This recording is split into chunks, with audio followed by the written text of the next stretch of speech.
You are listening to the VCast.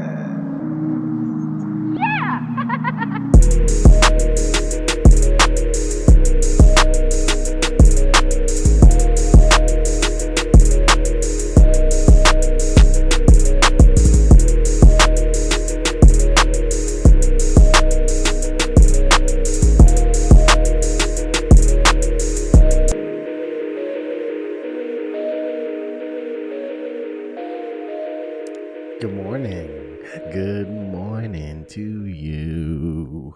We're back. I'm back. It's just me, your buddy, your cousin, Vic Cedeno. Back with another one. I'm a little late. This New Year's Day, as you can see. The beard is gone. The beard has been eliminated. Big changes. Now back to looking like Aaron Hernandez, which will make everybody happy. I just woke up. It's 6:17 on this beautiful Monday morning. It's the 4th, January 4th. Everybody's diet starts today. It's Monday, baby. A sip of coffee for the working man like me. Oh, look. I just grabbed the beard comb. I was going to go in for a brush. I have all these utensils here on my desk. Like I got my beard brush.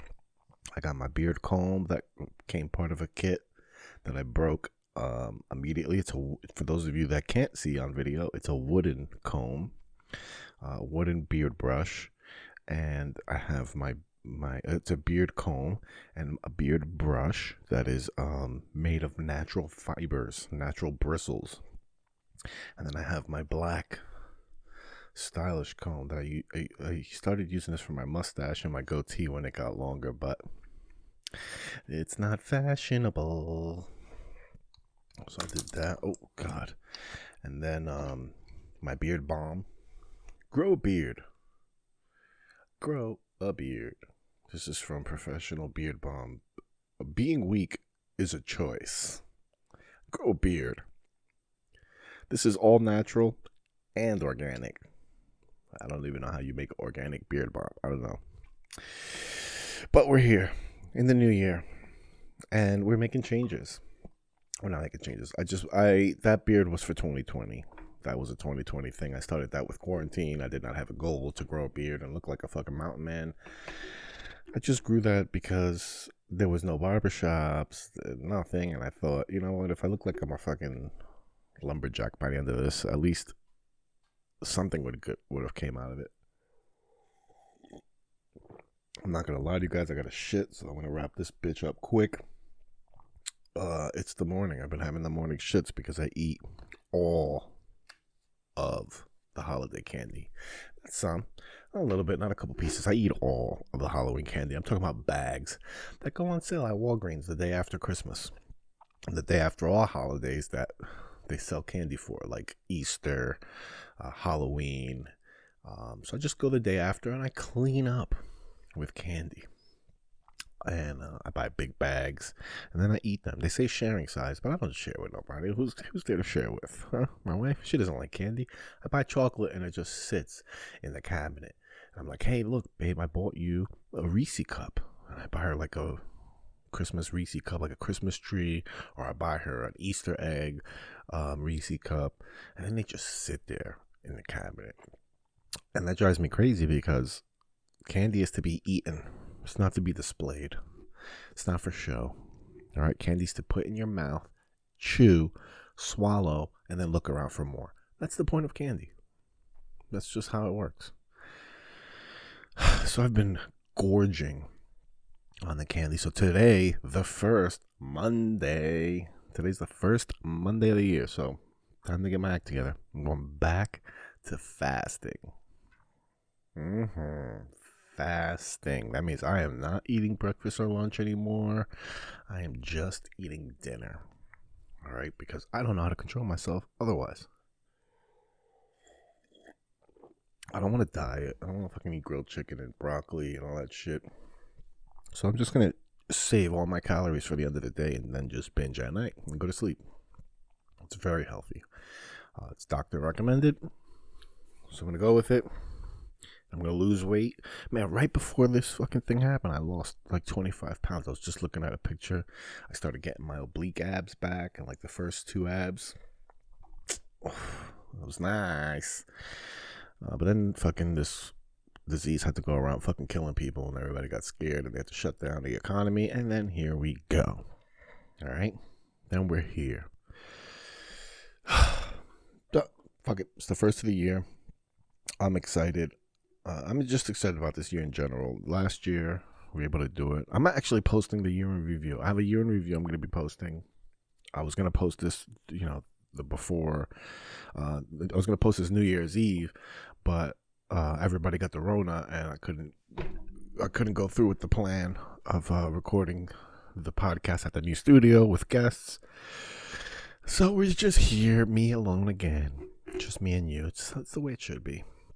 I got fucking pasta on my shirt from last night. I'm a fucking disaster. That's okay though.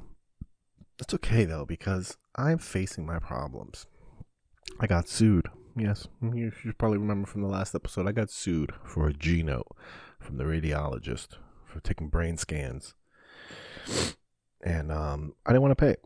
I didn't want to pay it because I didn't know my insurance was going to cover it. Nobody told me. When I went to the window after the procedure, or the test, I asked them, hey, I'm going to pay. And they were like, no, we'll mail you a fucking bill. And I'm like, that's what criminals do. Criminals tell you, pay us later so we can rip you off. And then that's what they do. Anyway,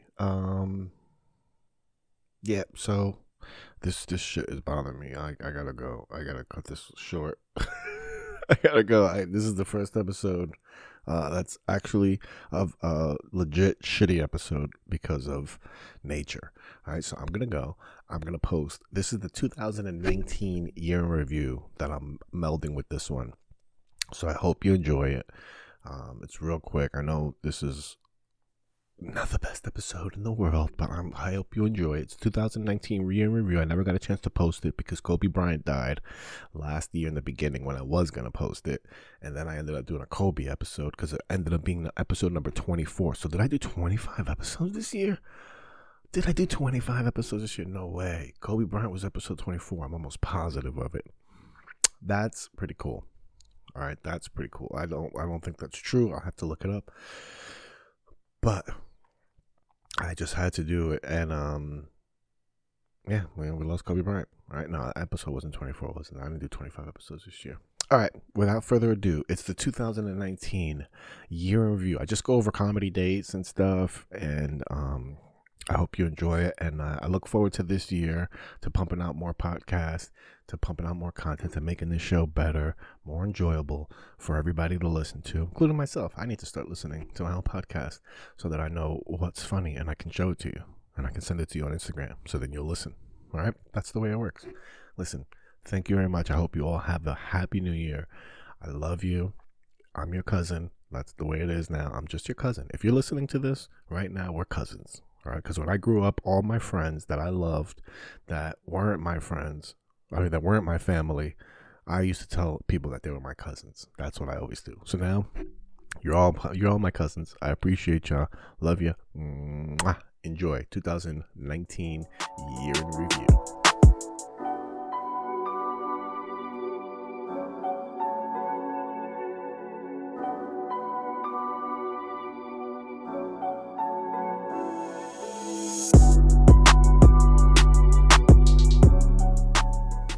Here we go. The levels are good. All right. Year-end review. Coming up. Just trying to set up here. Oh, here we go. One more zoom in. I think we're good. Control 1. All right. Just hold on one sec. All right. I have to pause it a little bit just to fix it, but I'm going to edit all this out anyway. All right. Year-end review. All right. Year-end review. This is the year in review. I am putting together this video because I have to get this year-end review done. I have to look at the whole year, see everything I've done, get a big picture so that I know I can go to the next level. I don't, I didn't do this the year before, so this is going to be my first year really looking at everything I've done and taking a nice inventory, just so I can have a feeling of accomplishment at all the stuff that I have done. Review that with my goals that I set for this year, for 2019, kind of get a gauge on hit or miss, and then set forth the plan for 2020, baby. So what I got here is my calendar. All right, for those of you on the podcast, I have a calendar that I have at work, and it has all of my comedy dates on it, any dates that I kept for things that I had to remember. So I'm just going to review every day. I know this calendar isn't 100% correct. If I miss you, I'm so sorry. We're going to get a good review. This is going to be a long one. Today I took the day off. I played hooky from work. I didn't even tell my wife I was taking off. I'm like a spy. I was supposed to have physical therapy this morning for the car accident I had back in September that I've been dragging my ass on doing.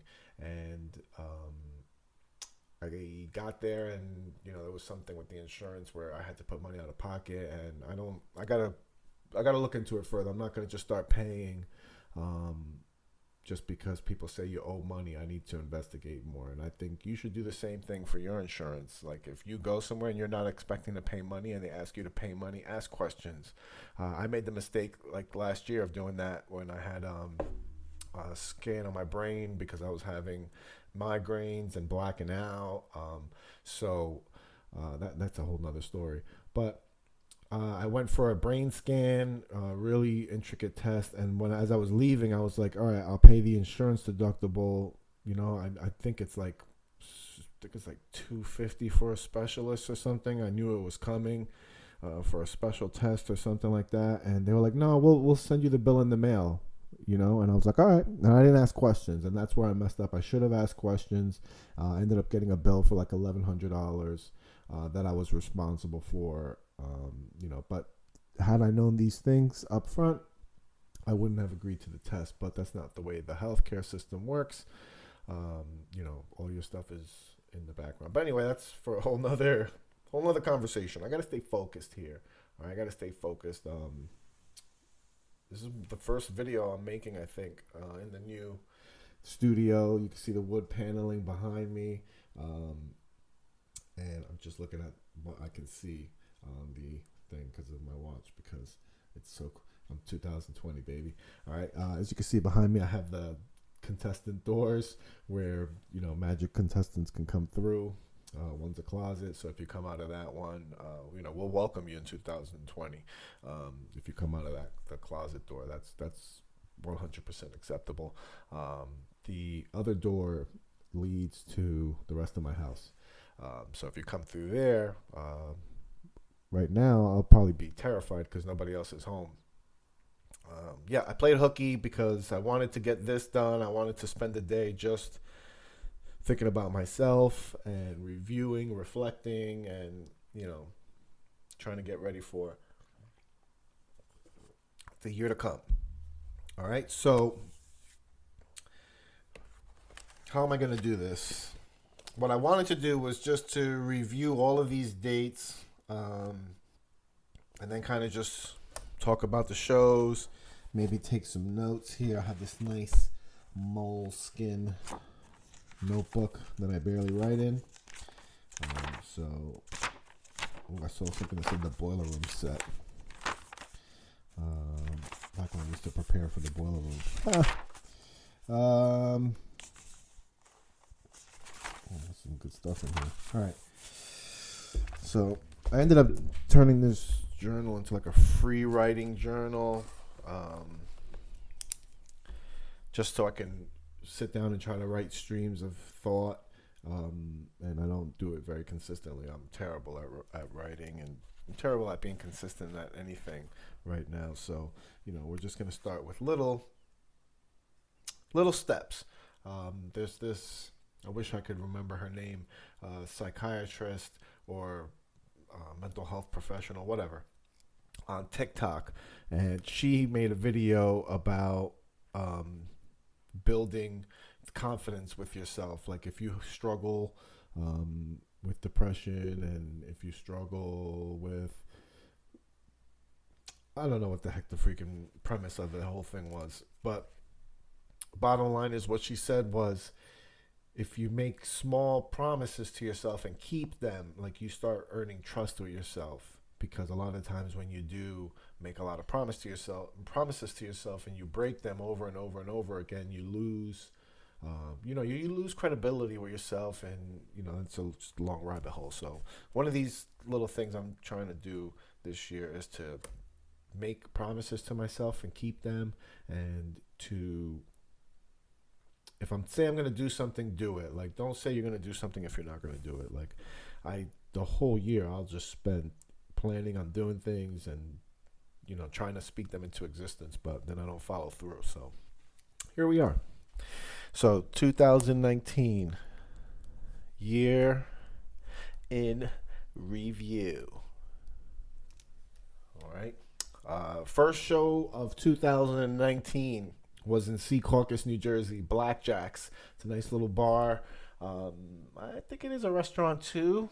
There's tables, but it's a nice little bar in Secaucus, and there's comedy there the first Saturday every month, and that's produced and run by Unusual Suspects. Unusual Culprits. Unusual Suspects, very fucking great movie. The Unusual Culprits, they're a sketch group production company out of New York and New Jersey. Lee Valentine, Stewie Will, Mario Benitez. If I miss anybody, I apologize. Those are the three guys I've interacted with the most. Lee's constantly booked me there. He lets me come through for guest spots, show up, do a quick 5 minutes. So that's the importance of networking, within comedy or within any business that you're in. Just making acquaintances with people, being friendly. A lot of times being someone people want to work with is going to get you booked more than somebody that's funnier than you, because they may have an attitude or something. Who knows? It's most of the time people are only going to want to work with people they feel comfortable working with. That's just the bottom line in any industry. So, making these acquaintances. Lee was also one of the judges for the North Jersey Comedy Festival, which we'll get into later. So Blackjacks, that was a spot I did in January. I think I had a beard. You'll probably see, I probably have this posted. I probably have this video. I'll double check, see if I can put a link in the description or something to some of these sets. That was a fun show. So that was Saturday the 5th. Tuesday the 8th was Nikki's. Nikki's is a show I run every single Tuesday at Nikki's Bar and Grill, Laugh It Up Tuesday. That's a show I host and produce every Tuesday. I don't have these on my schedule, which is why I was just about to breeze right past it. But I host a show every Tuesday, so that's a spot every single Tuesday that I have where I open the show. I do about 10 minutes, sometimes more. I do have, you'll see in the beginning of the year, I do have some Nikki's spots highlighted on these Tuesdays, and that was because I was getting someone else to host the show, and I would then perform instead of hosting. I would I would close the show out, and for me, it was really exciting because I started stretching my legs and doing longer sets. I was doing 20 minutes, 15, 20, 25. I think the most I did was like 33 minutes maybe. This is mostly riffing off the top of my head. This is going through material, weaving in and out of material that I've written and or have done before versus something that just came because of the interaction, especially if it was a good crowd. So I stopped doing that. I'll get into that a little later in the month. Just because of management. That's it. That's what it boils down to. And then, all right, so that was the 5th. Now we have the 11th, was a Friday. This was at the Station Bar and Grill. All I have written here is Cranberry, which I know is just the only show I do out there, is the Station Bar and Grill. That's run by Mike Bonner. Great guy, cancer survivor. I think his sons are state troopers, and just a really great guy. If you ever just throw him a quick Google, you'll see he's been in the paper for a lot of cool stuff. Been in the news. I want to say the paper. I'm old school. That's just my generation. He's been in the paper. Yeah, he's been in the paper, kid. Come on, get the paper, kid. You ever watch that movie Newsies? That's a great movie. You see the craziness of how the newspaper game was. Those are like the early influencers, right? Those little newsy guys were those early. I'm surprised nobody ever did any advertising on them. Like those kids were standing on the corner. You should have paid them an extra nickel a week or something back then just to hold a sign around their neck or wear a sticker on their on the lapel or something, or their hats. Could have just done some free advertising. I don't know if there were stickers back then. All right. Anyway, Cranberry, Mike Bonner. I don't remember much about this show in particular, but I always have a good time. That's a great restaurant. They have really good food. Like that's a restaurant where, you know, what I mean by restaurant versus a bar type of deal, like blackjacks. The bar is still in the dining area, like it's still all connected, like in the Station Bar and Grill, like there's 2 separate rooms, and there's an additional separate room for the comedy, which is what I love about this room, is that you're separate. A lot of these comedy shows, bar shows that you do, especially like the show I host, the comics are in with the crowd. They're part of the crowd. They're in the back, and you know you're part of the show the whole time. There's no real quiet area for comics to sit and talk and get a good interaction. That networking, talking about material, talking about things that are happening. That stuff is priceless, and you get a really good dose of it here at the Station Bar and Grill, because like I said, the comedy's in a separate room. The comics have a separate table. The restaurant has a comics menu where we can all order food off the bar. I don't know I was going to say off the cuff. Police off the cuff. Shout out to them. With Mark DeMayo. Damn, I keep forgetting the other guy's name. I keep getting distracted. I'm sorry. What was I saying? Off the cuff. Yeah, the restaurant provides a food menu for you, and you can order all of this different food, and it's delicious. So, what was I saying? Cranberry. All right, so yeah, the talking with the comics and having that good network, and then Mike Bonner has a good room. I always mean to pick his brain. I think he's got 3 years. I want to say 3 years, maybe 5. I'm sorry, Mike, I don't remember right now off the top of my head, but he just celebrated an anniversary, and I wanted to pick his brain on how he gets a consistent crowd to come out. I know he's got some ads in the paper or something. I gotta talk with Nikki and sit down and see what we can do to spread the word. What else? So that's a good show. It's always a fun time, and I do pretty well in that room. Just riffing with the crowd, and they're always fun, and they're there for the comedy. There's no distractions. It's really nice. It's a really good room. Then we got the 15th, Nikki's. I did a spot there at my own show. I forgot who hosted.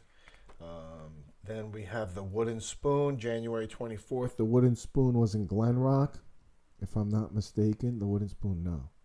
The Wooden Spoon. Oh man, where was the wooden spoon? The wooden spoon. No, the wooden spoon. Why can't I remember the wooden spoon? All right, so I got one. All right, so we had 4 spots for January. All right, so what we're gonna do is try to get. I want to get a spot total for the whole year. I'm sure I did. This is not including open mics. This is just shows. April, May, June, July to me. July, August, my birth month, September. I still celebrate in September. October, scary, November.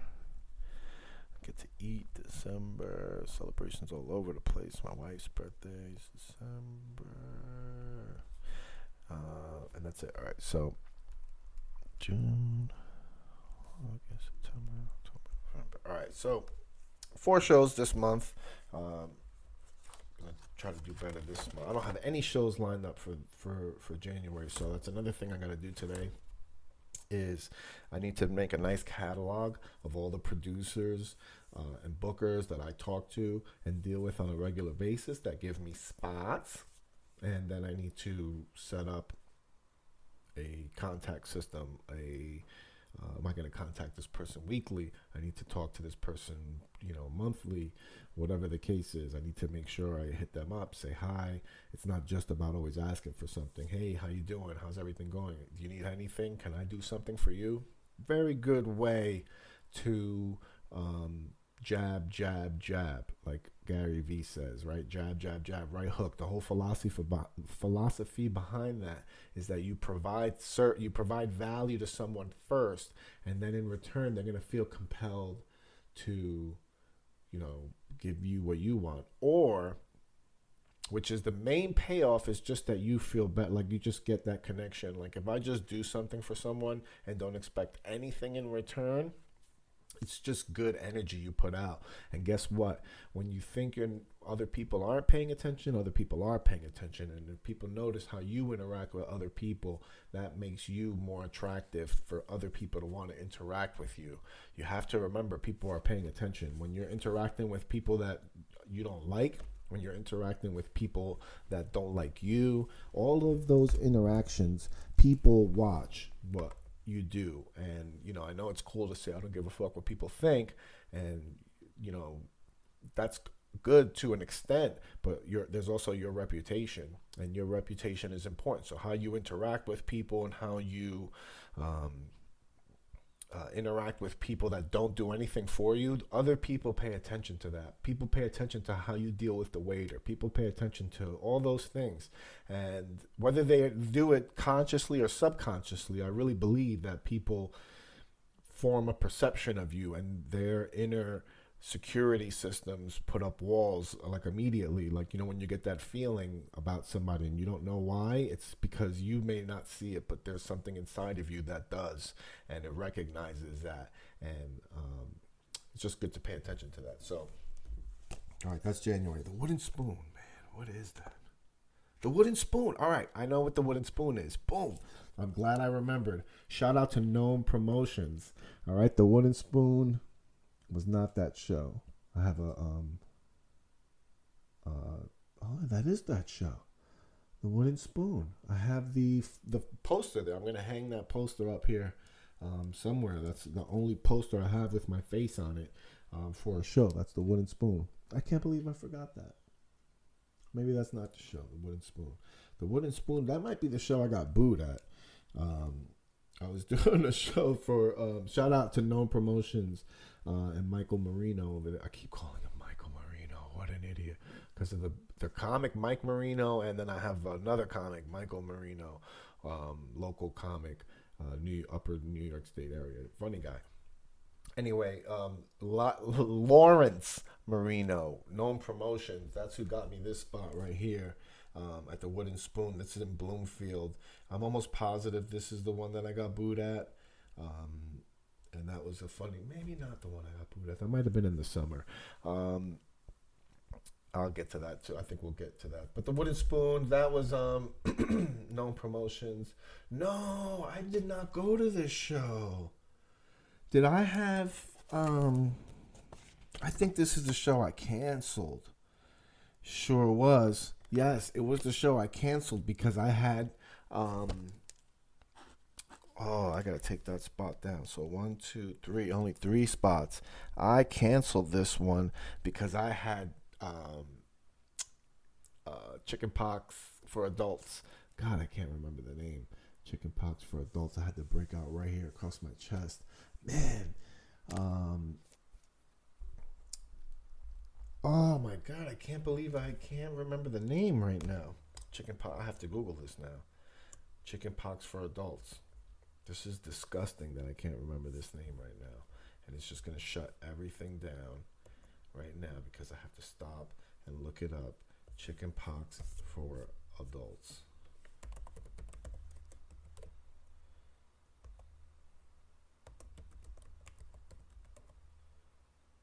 Oh my God, this did not spell right. Chicken pox for adults. Boom. Somebody doesn't know what it is because it's chickenpox or varicella. It's highly contagious disease, not varicella. All right, it's just called chickenpox. All right, we're just gonna call it. Oh, shingles. Yes, I had the shingles. Oh my God, the shingles were terrible. That's right, January. Shingles. Last year I had the shingles in January. So that was off to a rough start with the shingles. It was like all over here. I'm going to post some pictures. See if I can edit some pictures into this video of, I don't know where it's going to go. But it's pictures. I had it all over. I had it from the chest. I had like a stripe, and it went around the side, around my back, and that it was so painful. Oh man, that's right. And I got the shingles like the week before. I couldn't make that show. That's man. Yeah, because then I was out 2 weeks, and then I had February. I had I had Stone and Rail in Glen Rock. Shout out to Garrett. He moved out to Colorado. Prick, you're not going to be on my list of producers to call. How about that? Garrett, this was Side Splitting Comedy. That was the name of his production company. I don't know if he's still rocking that out there in Colorado. I hope you are, Garrett. You did put on good shows with all his family. That was the best. Stone and Rail, yes, in Glen Rock. That was a really good show, really fun. You could catch that. I'll put the link to that video on YouTube. Had some funny crowd moments there. That was right around the time I really started realizing I didn't have a tight set. Like I don't have like a tight 10. I don't have a tight 5 where I can just go and I know all the jokes. Like I could just run it. I could probably do a tight 5. Maybe, I mean, if I worked on it really hard, I mean, I enough material to have a tight 10 for sure. I mean, see, the problem is a lot of the stuff I do is it comes off the top of my head, like in the interaction and in the moment. So for better or worse, I mean, that's the problem, is that it could go either way. So that was right around the time, especially talking to one of my favorite comics, up-and-coming comics right now, Lynette Palladino, who is so funny, and she works so hard, and she really puts together a presentation. Like, if you go see Lynette Palladino, you're going to get your money's worth. Like, she puts in the work, and you know, you get what you pay for there. And I don't even know what I was trying to talk about. All right, anyway, Stone and Rail. Yeah, so we had that one show. The next show is Clash Bar. I crossed that out because this guy Raj invited me to the show, made it sound like it was a spot. And then at the last minute, I found out it was just like, you know, everybody was already booked. Like, he just wanted me to go to the show to pay money to watch other people do comedy. So that was the end of that. Joe B. Day over here. I don't know whose birthday was. There was a roast battle like I got out of on the 25th. Eleazar produces roast battles. I don't know what happened there. I didn't write down a note or anything. I just an X through it. All right, so March 8th. All right, so February was a shitty month. I wonder what happened here. February, I only had one book show. There might have been other shows that I did not write down, but I'm going to cross-reference this with my Instagram, and I am going to see if there was more shows. But why did I have a shitty February? I don't know. Just a good question. All right, next here in March, the station. We let off with the Station Bar and Grill in Cranberry. So Stress Factory, March 13th, Stress Factory open mic on Wednesdays. I count those as shows because it's an open mic in a real comedy club. Let me see here. You know what I like about the Stress Factory open mic is that you can get a lot of college traffic, like people that just come on a Wednesday just because they know it's an open mic and it's going to be a relaxed, fun kind of atmosphere. So those are good. The Loft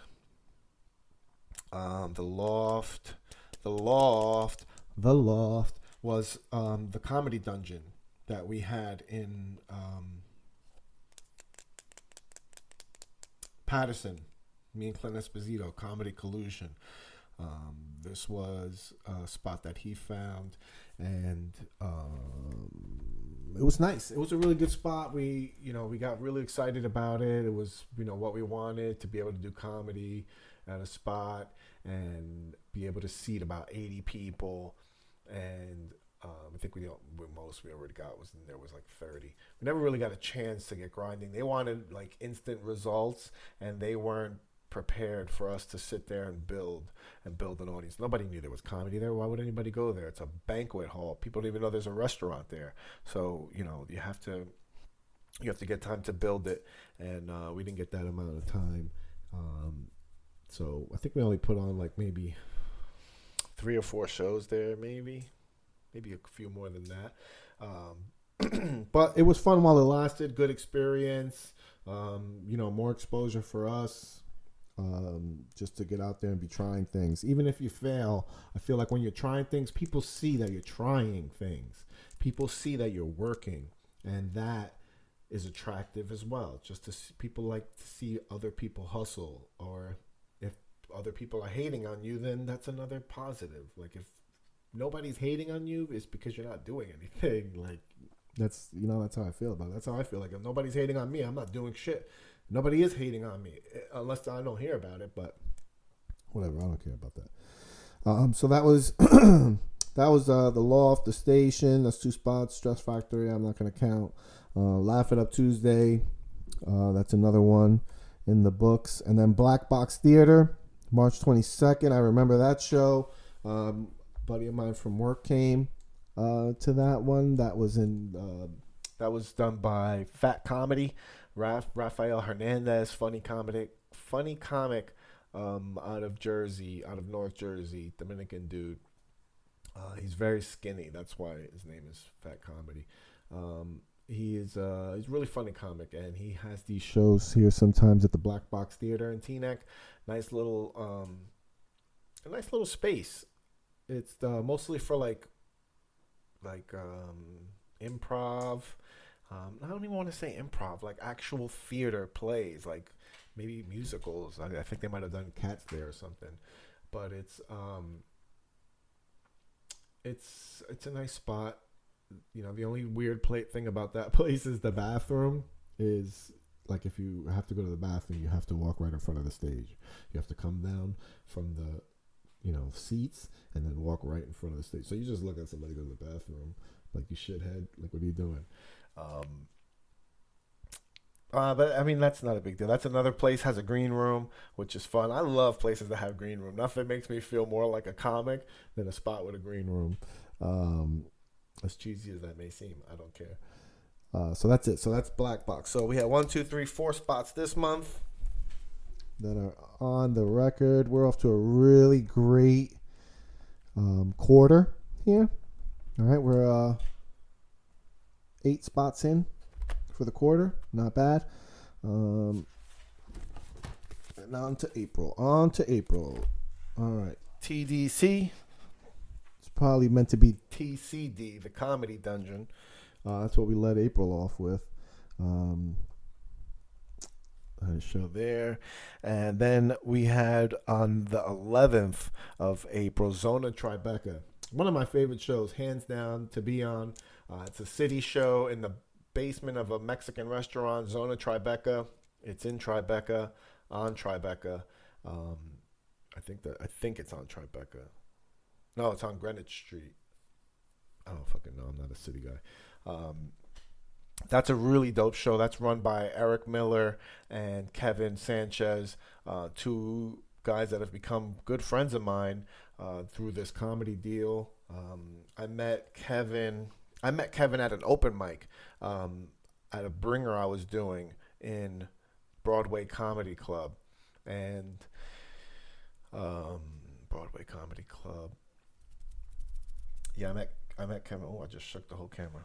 I met Kevin at an open mic before a bringer show I was doing. So there was a bringer show, had to be like at 7, I think, and there was an open mic right before it, and I met Kevin there, and we hit it off talking. We exchanged social medias. Then we started talking on social media, and then I booked him on my show, and he booked me on his show, which is on the Tribeca. So I think I've done that show. I'm pretty sure I'm due to do it in January. I gotta see. Yeah, actually, I am due to do it this January coming up. So I'm excited about that. Always love performing there. It's a nice little brick wall spot. Cool little crowd. Funny people. I met some really funny comics there, like Alex Starr. I met him. I had to follow Alex Starr one time there. Alex Starr, very funny comic out of New York City and D.C. And I think he does a lot of work mostly in D.C. But I met him there, and then he went before me and just crushed, just destroyed this room. My face was hurting from laughing, and I had to follow him. And I just remember when I saw him get the light, I snapped out of it because I had just been watching him. I wasn't thinking about I was next. He had me lost laughing. I was just laughing through his whole set. And then when I saw him get the light, it snapped like, oh, you're next. Yeah, you got to follow that. I was like, no. And I just went up there and I did really good afterwards, you know. Enough that, you know, we hit it off. You know, he told me I had a good set afterwards too, but you know, it gave me a lot of confidence because I was like, all right, this guy went up there and crushed, and then I went up there and just like tried to keep the energy of the crowd. Like it was different. Like when you go up after not only somebody that bombed, but just anybody that just has a good set, like you go up and you try to keep, like that's energy that you've been able to match. But when you're new like me and you've never seen the level go up that high on like a room, and then you go up there and you're like, wow, I don't think I've ever even got the room up to that level, and you got to maintain it. It was a really good experience. So that's a dope show, Zona Tribeca. Shout out to them for always giving me spots there. I appreciate you guys.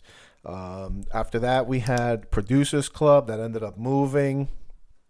Well, I'll get to that one. Laugh It Up Tuesday. We have that here in April 16th. So that was a spot there at Nikki's Bar and Grill, my own show. Forgot who produced that. Then the following week, my first road gig. I hit the road with Rich Carucci. Shout out to Rich Carucci, the Steamroller Comedy. Another good friend that I met in comedy, and met him at open mics and just hit it off. He's been doing comedy for a long time. He comes from, I think he's a third generation comedian, and you know, he comes from a family of comics, and he has been really just a really good person to meet, a really good contact, a really good friend, very sweet person, and you know, he's funny as hell. He was a former 911 operator, so he's got funny bits about that for Hackensack Fire Department, and he recently retired. So I haven't seen him in a while. I gotta talk to Rich reach out to him. What's up, Rich? We went first road gig to Pennsylvania. It was like a 3-hour ride, I think, or something like that, maybe a little longer. Out to Beach Lake, to the fire department out there. That was a fun show. That's where I met Mark DeMeo, where I just said police off the cuff. He was the headliner. I opened the show. Rich hosted, and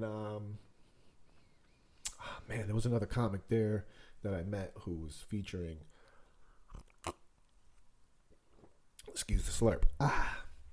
And yeah, so Mark DeMeo headlined, and that was a show. I don't know what I did. I went up there and I was like, this material's not going to work for these rednecks, so I just started making fun of them. And I had a good time. They had a good time. I had a good set. They didn't boo me out of that place. Some people laughed.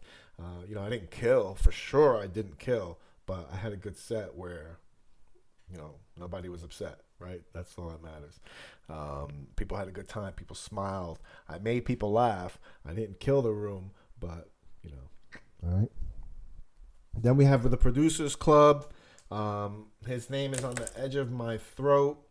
I was really not looking forward to not forgetting someone. I apologize. I'm going to... I don't know. I forgot his name, man. I feel fucking bad.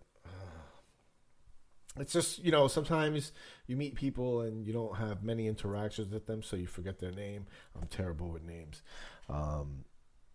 So my bad about that.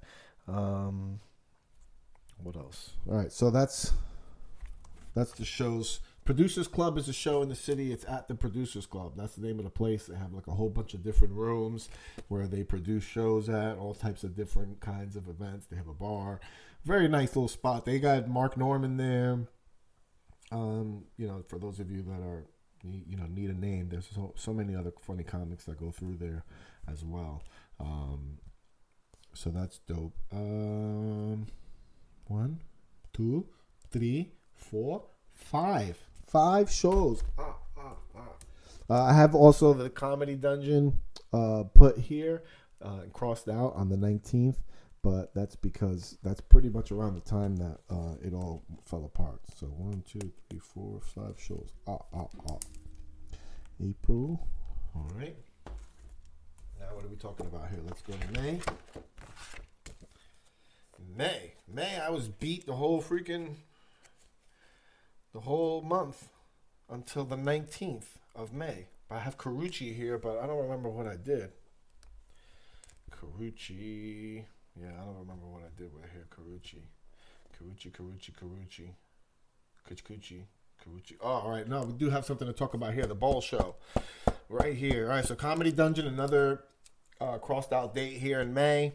And another crossed out date. This one really hurt. This one was a show produced by Comedy Collusion, Clint Esposito. This was the bowling show, the infamous bowling show where there's theater in the bowling alley that seats about 75 maybe to 100.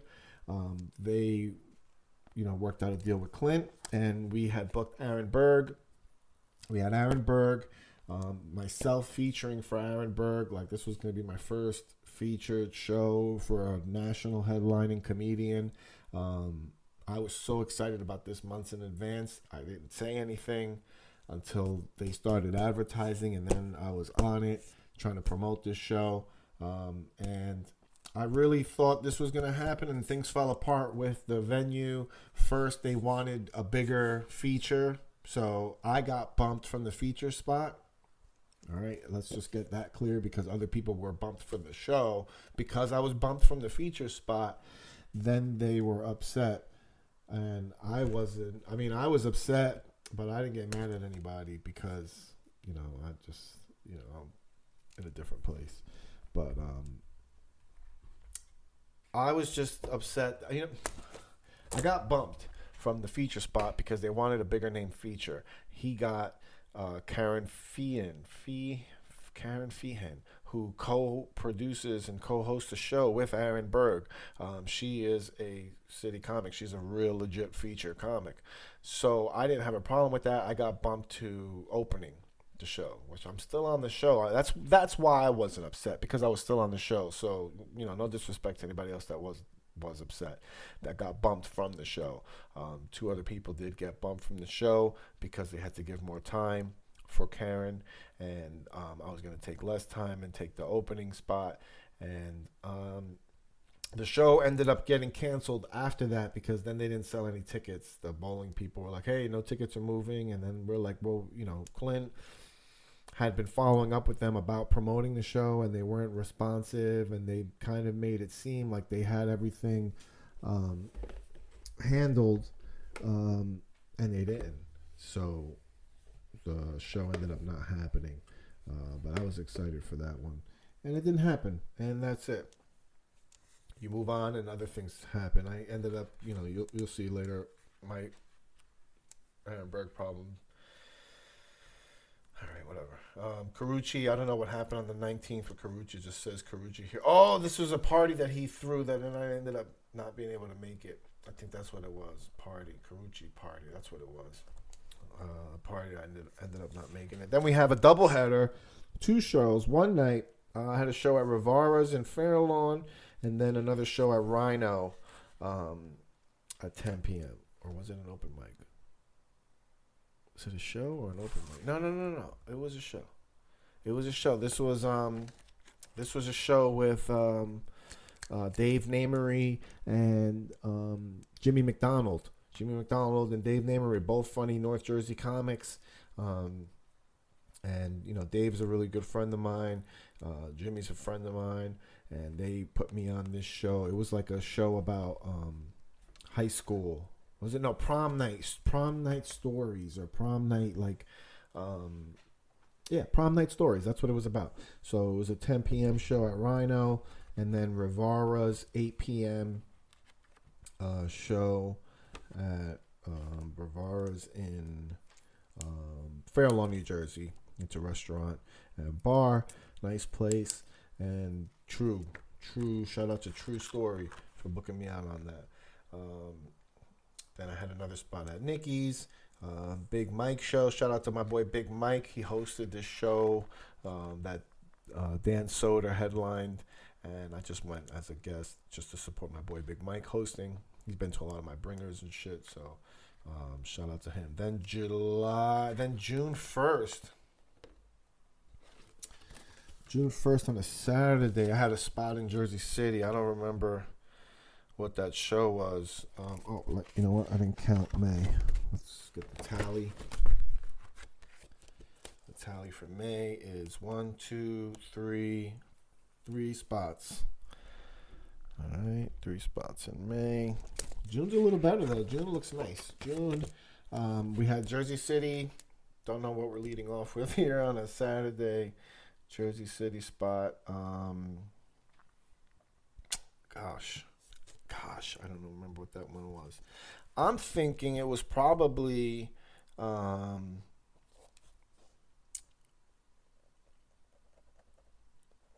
Jersey City. This one was probably the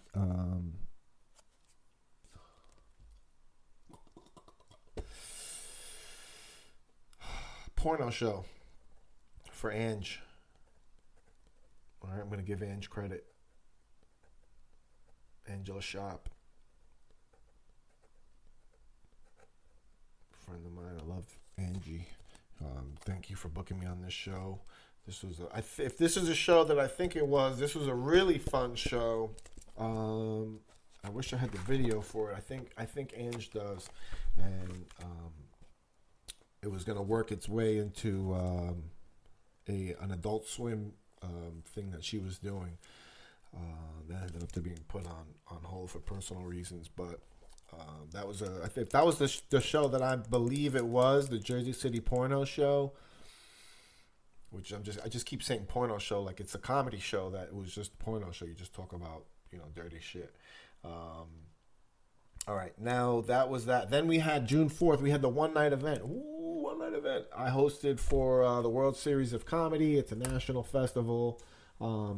And they made a change this year where they'll allow people to produce a show called a one-night event, and you get people to register into the festival. and they get an opportunity to perform at your one-night event.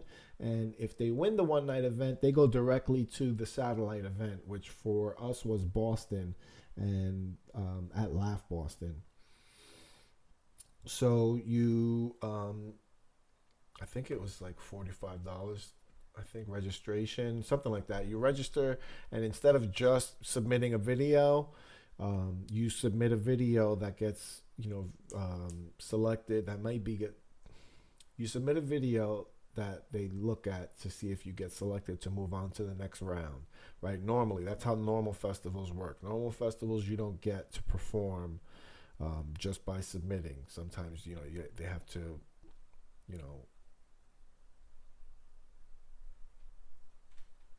they have to select you. But this way, you got a chance to perform off the top, and it was more of a chance that you controlled, and you can see it right in front of you. So I had to produce the show with Laugh It Up Tuesday. Had judges. My judges were Grisel Cabrera,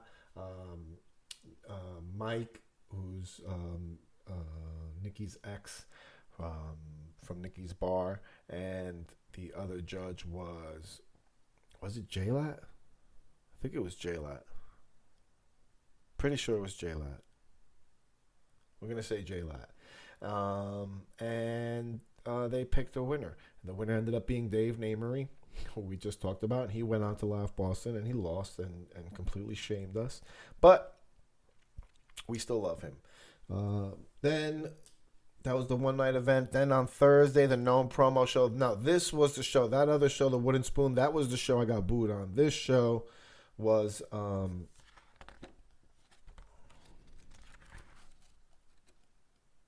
pretty sure this is the show I got booed on. I'm just making sure. Yep, it was. The other show that I said for Gnome promo, the Wooden Spoon show, that was the show I got booed at. This one, the Gnome... this Gnome show was... at another spot. This one I did not get booed at.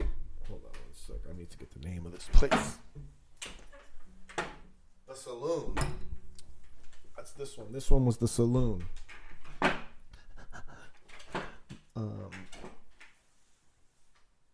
The Saloon over in Bloomfield. No promotions against Lawrence Marino. Shout out to him. Then 15 Staten Island, the Staten Island crew, just the whole Fifth Borough Comedy Festival, all of those guys. I really, really like them. We've just had so many good times hanging out with them. Greg and Rob, Nick Cara, Farouk Hussein, Patrick Haggerty, Mush. Oh, I forgot his fucking name. Oh, come on. He's got fucking autism. I can't think of his name off the top of my head. I just had it. Oh, man, that's terrible. All those guys. If I'm missing anybody, Jerry Martinez, Dan. There's just such a big group of guys. They all take care of each other, all book each other, they all produce shows, and that's a really dope comedy scene out in Staten Island. Then we had Franca Fit. That's when my sister-in-law made me puke on Father's Day at the gym. That was a terrible time. Then we had a Broadway comedy club, Cancel the Bringer, Zona Italia again. Zona Tribeca. Zona Italia? No, I don't know what the hell that is. Zona Tribeca. And then World Series of Comedy Barbecue. Oh, barbecue for the company. We had the company barbecue on the 21st. All right. World Series of Comedy on the 22nd. That was another spot. That was on James Mack's show. James Mack produced a show for the one-night event. James Mack and Clint Esposito. They produced a show that I performed on. That was my chance to get in. I didn't get picked on the show. I think I came in second for that one. Yeah, second place. I think I did. I got beat by Kimberly Hellum. Funny girl. Yeah, she beat me that night. So she went on to Laugh Boston and also disappointed. So, whatever. Then we have the 23rd. Hot Rods. I did a show, Hot Rods, the summer comedy series at Hot Rods with Clint Esposito. They were doing a show there a month, and I did one on Sunday, the 23rd. Then I had the Old Canal Inn at 8 p.m. Maybe that's where I got booed. That's another known promotion. Old Canal Inn? No. Getting mixed up here. Old Canal Inn. I gotta look that up. I'm just all over the place. One of these shows I got booed at, all right? If everybody wants to know, I keep bringing this up. It was a known promotion show in Bloomfield. I feel like the weather was nice because I think I was wearing a T-shirt. And that was a show I was on with Farouk. And I have to remember that date. And then, oh my God, I keep getting distracted. Anyway, show was going. I went up. Before the show, before I went up, I saw this Asian guy in the front row who just was like this the whole time with his arms crossed, and he was like smiling, but he really wasn't laughing. And like his white wife was next to him, who wasn't doing much either because of him. I feel like he had her locked down because he was like so close like that. So I'm like, damn, I wonder how I could pop him. So I got up there and I said a joke I do where I, domestic abuse joke. It's stupid. And he laughed at that. And he opened his arms and he laughed. When I saw that, I zoomed in on the media. I said, "I gotcha." And then everybody had known that he was like that, so everybody caught on to what I was talking about. That I got him, and it got everybody laughing. And then I started going back and forth. So it's domestic abuse jokes that get you going. No wonder she's been quiet the whole time. Then I'm cracking them with that, and everybody's laughing, and we got that going. And then I went too far, and I made a World War II Japanese joke to him, and I lost the entire crowd. Everybody turned on me at that point. They didn't like that. And then I ended up asking everybody on the left side who had turned on me. I asked like 10 people in a row if they were from Bloomfield. I had no jokes. I just took a nosedive right from there. And then I recovered towards the end, like the last 2 minutes. I turned them back around a little bit. I got the light. As I was turning them, I got the light. And then I would close with this vulgar joke. I'm not even going to repeat it because it's just a vulgar joke and it's funny. All right. And there's a lot of people that like this joke. People asked me to tell this joke. And I said it, I closed with it. And when I closed with it and I hit the punchline, this lady said, "Boo!" And I was like, all right, get home safe. Everybody except her. And I got off the stage and I left. And I couldn't, but she just said, "Boo!" I was like, oh my God, this lady was so mad. Anyway, and I had noticed that lady she didn't like me from the domestic abuse joke. She was already like a feminist. She had the short blonde hair with the fucking... It was just, anyway, I knew I was done from the minute I said that domestic abuse joke and I saw her. I was like, oh, she's not going to like me. All right, so June, that was the Old Canal Inn. So June, we had a pretty good month. We had the Jersey City Porno Show, 1, the One Night Event, 2, Porno, the Gnome Show, 3, Staten Island, 4, Zona Tribeca, 5, the My World Series of Comedy event that I performed at. That was 6. Hot Rods, 7. Old Canal Inn, 8. And then 30 is Staten Island, another one. That one is with John Kirshner. How could I forget John Kirshner? Staten Island, John Kirshner and Nick Cara. That is the Unraveling Thread comedy show at Red Bank Inn, I think it is. No, it's not the Red Bank Inn. Just forget what I'm talking about. Staten Island, that's a good one. That's another good show. So I lost count. 1, 2, 3, 4, 5, 6, 7, 8, 9 shows this month. Not bad. 9 shows for June. That was a busy month. All right. My family hated me that month. All right. Then July. Oh. Is that what it is?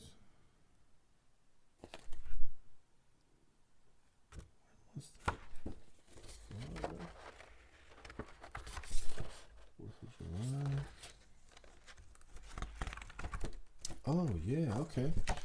I went to Florida in July. First week of July. I don't remember for what. Vacation?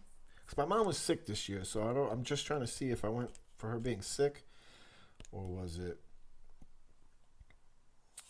for vacation. I don't think my wife went. I don't remember. All right. Anyway, I had a show in Longwood, Florida that I canceled. Yes, I did go because my mom was sick. I went because my mom was sick. My mom was starting chemo treatments. My mom had got diagnosed with lung cancer this year, and this was the start of her chemo treatment. So I went down there. I spent 3 weeks with her. General Pores was a spot I had that I gave up. So we're going to go with, I think I had one spot. We're going to do one spot for Laugh It Up Tuesday, my one spot that I did. And then that's around the time that the spot stopped happening. Because when I was gone, I had other people hosting the show, and they didn't do a great job. And because of that, nobody's allowed to host a show but me now, which is not my bar. This is what the owner wants. This is what the owner gets. Whatever keeps this show going, I'm all for it. If it means me getting fired, whatever keeps the show going and keeps the show alive for North Jersey comedy and for us to have a spot on Tuesdays, to do what we do, work on our craft.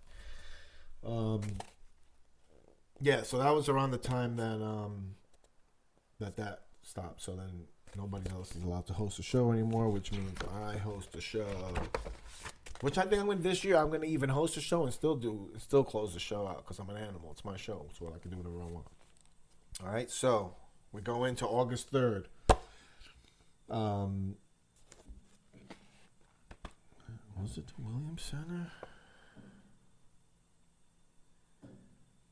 No.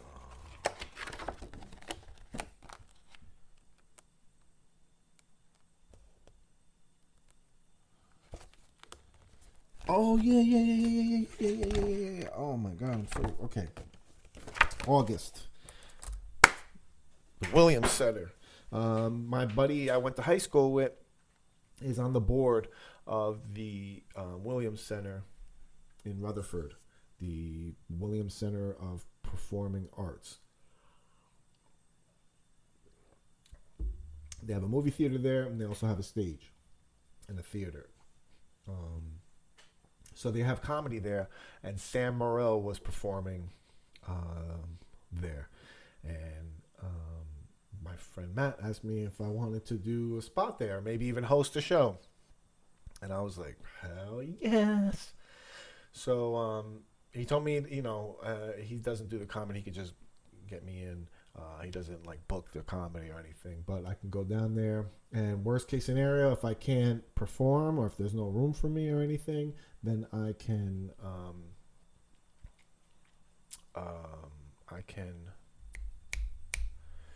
I'm just thinking of right away. I'm trying to talk to you, and then I'm already thinking about stuff that happened that day. If I can't perform, then I can just hang out and watch the show. And I was like, all right, that's cool. I was gonna do an open mic, I think. Yeah, I think there was an open mic. I think I ended up still going to do an open mic that night in Jersey City. There was the late night mic. That's right. There was a late night mic. There was a late night mic at Jersey City after this, but I was going to go to the show because it was also the porno show. So I was going to go to that and just hang out and then wait for the open mic afterwards. Again, being in that environment, networking, talking, and all that good stuff. But Matt, my friend from school, offered me this opportunity, and I showed up there, and that was really dope experience. I got to meet Matt Morril. I got to meet Dina Hashem. She's like Ash Ketchum's sister. Dina Hashem. And Max Antonucci, good friend of mine, moved to Cali. I say good friend of him just because I really like him. We're not really good friends, but I'm friends with him. He's just really likable person. He moved out to LA. He's chasing his dreams out in LA right now. And I think that's really cool. But we're approaching an hour. All right, so this thing's still recording. Perfect. He moved out to L.A. He's doing comedy out in L.A. now, but he's friends. He went childhood friends or high school friends with Dina Hashem, who opens for Sam Morril. For those of you who don't know who Dina Hashem is, or Hashem, I'm so sorry if I'm butchering your name. She is the comic that had the XXX extension joke, that got everybody all riled up, and then she got a lot of hate from it. She's really, really funny. I watched her set that day, and she was really funny. Really good jokes, very well written. She has great stage presence, all that stuff. She's really funny. And Sam Morril absolutely destroyed too. He was hilarious. And I got to hang out with them backstage and talk, and Sam did a new joke, and then I was like, hey, man, I really like that joke. He's like, oh, I wrote that today. So that was cool. Had that little moment. If I ever see him again, that's the first thing I'm going to say. It's like, hey, are you still doing that joke? I wonder what it sounds like now. You know, they won't have that connection. The joke fucking means something. He probably never did that joke again. Probably won't even remember. I might even tell him that joke, and he'll be like, oh, man, I forgot about that. Thanks. And you know, takes me on tour with him. I don't know how that works. Anyway, we have a big month. Let me keep going. But that was a dope show. That's going to lead to something later that we'll talk about, because we had been plotting for the North Jersey Comedy Festival, and we were looking for a place to do it. And me doing that show that day ended up working that out. All right, so Williamson, and then we had another Laugh It Up Tuesday spot on my birthday, August 6th. That's my birthday show. That was really fun. I closed that show. Again, that was like a 30-minute. I think that was the show I did like 30-something minutes from my friends. And then that Thursday on the 8th, we had Staten Island. Thursday, Staten Island, I don't know who that was, but... yeah, then we had The Station, again, that Friday, Cranberry. Then Saturday the 10th, I had Milk Crate Comedy with Scott Holt. He does this really dope show where he literally sets up milk crates, and you do comedy with a banana, and you do it at Times Square, you do it at Penn Station, you do it at Yankee Stadium. This one was supposed to be Times Square, but they've done that all over the place. Excuse me. So I couldn't do that show because it was my birthday weekend and my wife wanted to do stuff. But, you know, whatever. Then we had another Stress Factory open mic. And then on the 17th, Comic Book Jones. We had the, I believe this was a festival show. I'm almost positive this was a festival show for the Fifth Borough Comedy Festival, I think. I might have just been a Comic Book Jones show. That was funny. That was another Staten Island show. Then on the 18th, Riff Off the Cliff, Jersey City, Scott Holt, Ryan Rummels. Thank you guys for that spot. That's a really dope room. You could smoke weed there. That's cool. It's like an art, like a museum. Is it a museum? No, like art exhibitions. You know, where you could just fucking art house. So that was fun. General Pours, that show's no longer around, but that was run by Rich Carucci and Aaron Wahlberg. Really dope spot. They just started getting that room really nice. They got a brick wall with a logo shining from a light, and then another spotlight on you. And they were gonna work to do something cool with Tom Rome, film some dope stuff there. General Pours. Then we had Staten Island show. I think this was the Bowles show.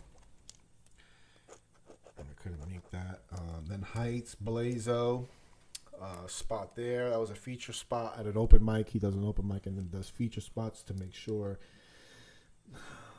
It just gives people a longer time. Those comics can just do 10 minutes and try to pick up the show for the coffee shop.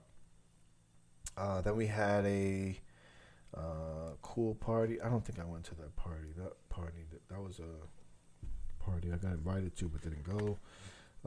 So that's the end of August. August was a pretty good month for my birthday. We had 1, 2, 3, 4, 5. No, that doesn't count. 5, 6, 7, 8. 8 shows. Wasn't my record month, but 8 shows. So far 9 is tops. All right, now we're here in September. Fifth Borough Comedy Festival. All right, so September was the Fifth Borough Comedy Festival. I had 2 shows in that festival. I had Staten Island and Muscle Fest. Staten Island was the regular bar show. I got to didn't have a really good set there. Muscle Fest on Saturday, that was fun. I just wore a costume. I dressed like Macho Man, Randy Savage, and did a set in his voice, just talking shit, cutting promos on people. So that was fun. Then we had a podcast with De Blasio, and then we had JSQ Lounge in Jersey City. Irv Hernandez. This guy, Irv Hernandez, very quietly is just a producing machine, just booking shows in Jersey City and putting a lot of the shows together. And shout out to him, man, working really hard. So we only had 4 shows this month. With Laugh It Up Tuesday. No, actually, no Laugh It Up Tuesday. It's 3 shows, bro. 3 shows. All right, moving on to October. I'm going to fly through this because I'm going to wrap this up. I got to poop. All right, so October 3rd, the Sugar Baby show. I did not do. I ended up getting kicked off that show. Matter of fact, that's for another conversation. Then we had October. The week of the 7th is when we had the North Jersey Comedy Festival. And we had a week full of shows. On the 7th was Hot Rods. The 8th was Laugh It Up Tuesday. The 9th was Mulligan's out in Hoboken with James Mack. Hot Rods is Clint Esposito. Then on the 11th, we had the finale in... oh,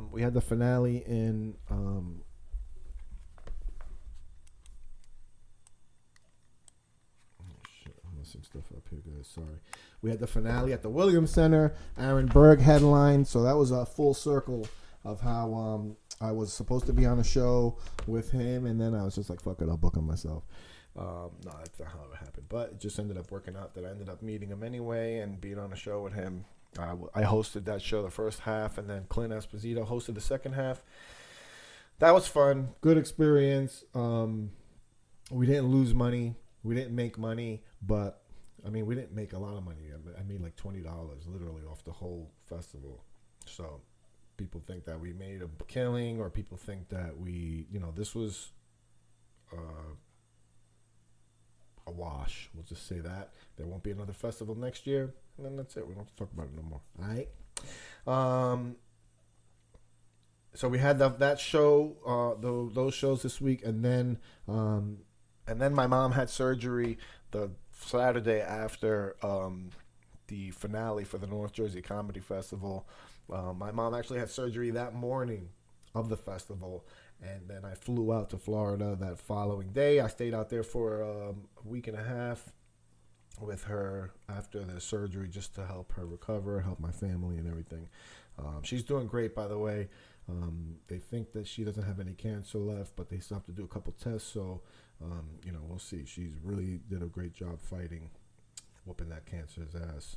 So hopefully that'll continue. Then we came back on the 26th, Joey Diaz show down in at the Stress Factory in New Brunswick. My wife got me that for my birthday, and then she couldn't even make it because, I think Isabella was sick. No, my mother-in-law had surgery that Friday, so we had no babysitter, so we just didn't go. I ended up taking my buddy Angel, who we do podcasts with now, and that's it. That's the end of October. October, I'm just gonna count one. That's the event. That's the only show I performed at. So only one spot for October. Now we're in November. November 2nd, I did a private event for Artie Dell, who's a new comic. He's been putting on shows. Another sleeper, you see. When people aren't booking you, book yourself. It's a really good thing. I like what he's doing with that. You getting your own stuff together, and you're putting shows together, and that's awesome. Paying comics, he's doing good shit. Artie Dells. Then what do we have? On the 13th, we have Bloomfield, which was Grisel Cabrera and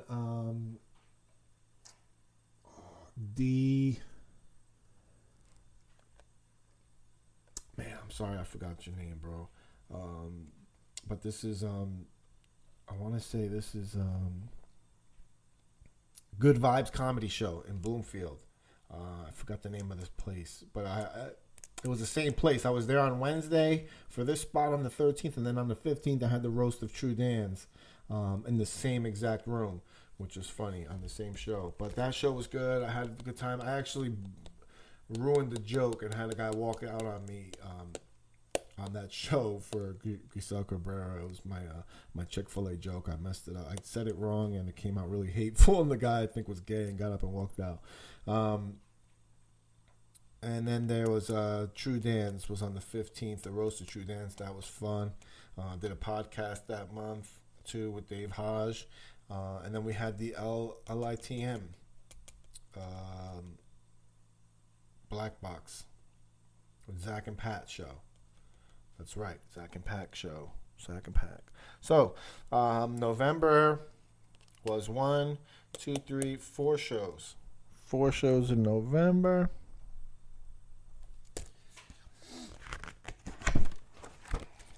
And then in December, wrap up. I don't have any more shows the rest of this year. We had The Station on Friday the 6th. That was good. Blackjacks I did not do. There was a show was canceled. And then we had, oh, look, go back. The one show I had in November, that got canceled. The 27th by Thanksgiving. That got canceled. That's right. And it's 3 shows for November and December. That counts because then I did it on that night. The Zach and Pat show. Zach and Pat. So The Station, Zach and Pat in Jersey City. And then Staten Island on Friday. I just did 2 shows. Because I did the hour with James Camacho. I double booked myself like an idiot because I booked the show with Patrick Haggerty like a month ago for the 27th, and then he said I'll send you the flyer, and then I didn't write it down. This was 100% my fault. I take 1,000% responsibility for not booking this date on my calendar and writing it down. Even though it's on my calendar, I did write it down. I'm just an idiot. Look at that. It is. I did write it down. All right. Anyway, I just didn't look at it. What a dummy. And then James Camacho and wanted me to host the show he was doing when he ran his hour over in New Brunswick. So it ended up working out because then somebody else ended up hosting, and then I just did a spot for James's hour. I felt bad that I had to dip on it when he was doing it, but it wasn't his first hour, so I feel better about that. And then I got to Staten Island to do Patrick Haggerty's show, which was fun too. So I closed out the year pretty good. Last 2 shows were good that I had fun in. I started doing a new joke that I really like. That's ties a whole bunch of stuff that I want to talk about together, so I'm excited about that. So December was I didn't get the count for December. Sorry, I got excited to wrap up. 1, 2, 3, 4. So 4 shows for December. Not bad. We get a total count of the year. 3, 4, 8, 13, 16.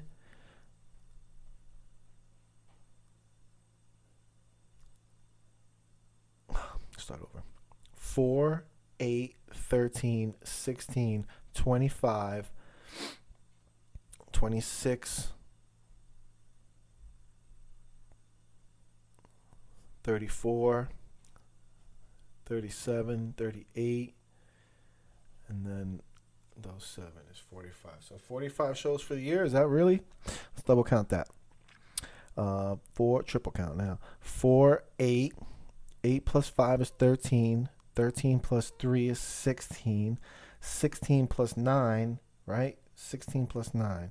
If you take 4, that's 7. 2, all right, I just shouldn't have done that. 12, 17, 21, 25. So 25, 26. July is 1, so that's 26. Then 8 is 34. And then 3 more is 37, 38. And then 38 plus 7 is 45. So 45 shows. for 2019. All right.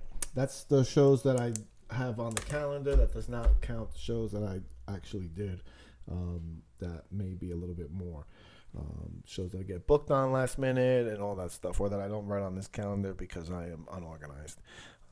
I keep a calendar. I keep 2 calendars and the calendar on my phone. It's just way too much, and I'm just writing too much information. I need to centralize that.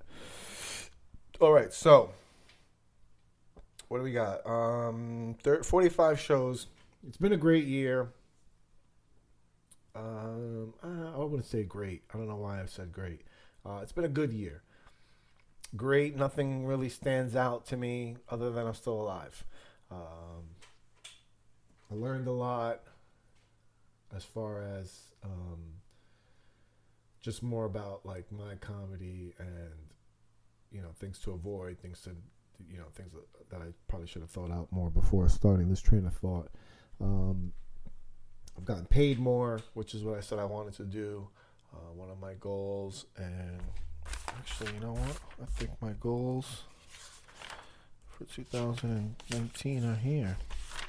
Let's review that real quick. I think my daughter might be a racist. That's something I actually wrote down in this book. All right, 2019. Main goal, spend less, make fit a lifestyle again, write more, double comedy earnings, eliminate 2 pieces of debt, drink less. Drink less. I accomplished that. I've drunk a lot less this year at comedy shows. Let me see.